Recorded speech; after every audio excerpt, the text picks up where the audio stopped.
I think, for most people, you kind of know, or I think you kind of know, if a leader isn't being that great of a leader, right? It's sort of like you kind of feel it intuitively in your body, right? Like whether the Mhm. leader is just being very critical, whether the leader is constantly requiring you to work like, outside of your work hours, like it's a consistent pattern, kind of ranging from more of like the abusive behavior, sort of like yelling and like, Mhm.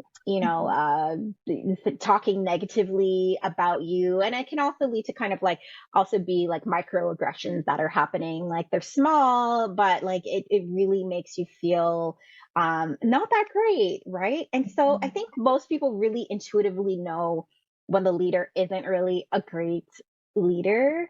Mhm. There are some ways to sort of kind of work around it. I would say in general, one of the things that I really talk about in the stress relief toolkit is how to manage that work stress and how to even work with your leader. And there's a term called managing up, right?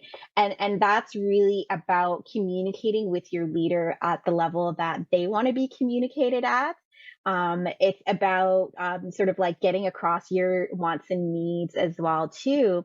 And really it's about ensuring that you're when you're kind of communicating with your leader, that you're not just bringing them problems, but you're also bringing them the solutions and your recommendations, right? So it's more of a Mhm. sort of like a proactive approach to working with your leadership team, right? And I would say, both for if you are sort of experiencing that toxicity at work, and or maybe you don't feel like it's toxic, but you would like more effective ways to talk to your leader. I would say managing up is something to really look into and really hone in on, because it gives you sort of a sense of empowerment as well too when you're sort of taking charge of your career, right? Mhm. Kind of getting back to the, you don't want to let things happen to us, you don't want to let that negativity get to you. Mhm. So this is sort of a way that you can kind of work around that and understand, how to effectively have that two-way conversation with your leader. So things to really consider as sort of like navigating the workplace, because it can be quite tricky. And Mhm.